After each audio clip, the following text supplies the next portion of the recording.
When the Islamic warrior Saladin conquered the Crusaders and took control of Jerusalem, all right, he entered into an agreement that the Muslims would protect the Christian churches. And so he appointed 2 Muslim families. Both of these families have been in Jerusalem for, close to 1,000 years. And each generation has passed down the key. The key. Right. The physical key. Mr. Judah said that the key he presently has is 800 years old. It's incredible. He had another key, but it broke. And this is a Muslim. I mean, yes. Adabid Judah is a Muslim. And he said it's a great honor for a Muslim to hold the key to the Church of the Holy Sepulchre, which is the most important church in Christendom. That's not disrespect. That's, we don't hear this in America. Veneration. We don't hear, because what we have been told is Christian Americans, and you should hate Muslims, you should kill Muslims. Because they're going to tear down all the churches Yes. and basically just ransack them and everything else. But here we have 2 families that for nearly 1,000 years have actually been watching over Christian churches. That's right. So who planted into our minds here in America that we should hate and kill Muslims?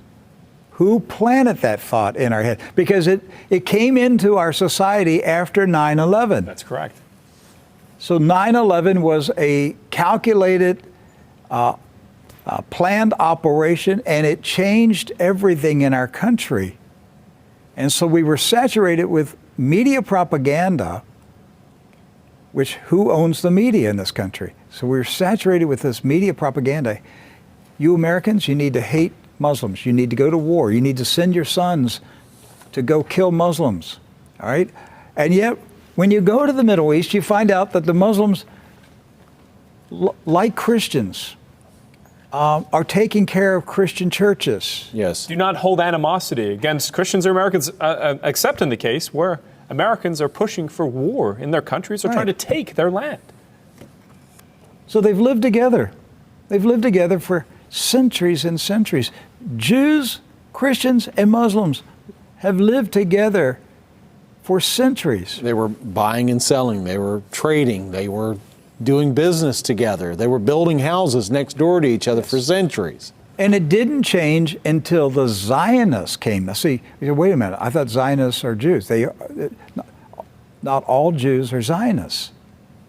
And not all Zionists are Jews. Right. Zionism is a political movement. Yes. Right. It's an ideology. Yes. Not an ethnicity. And so when the Zionists came to Jerusalem and Palestine, basically in the 1920s and 30s and 40s, all right, they came to agitate. They came to infiltrate. They came to seize control.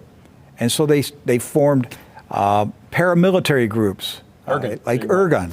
And that's where Ariel Sharon and Menachem Begin, and these guys were young terrorists.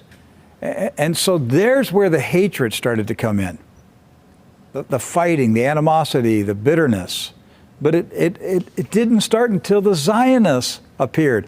Jews, Muslims, and Christians were coexisting. Yes. That's right.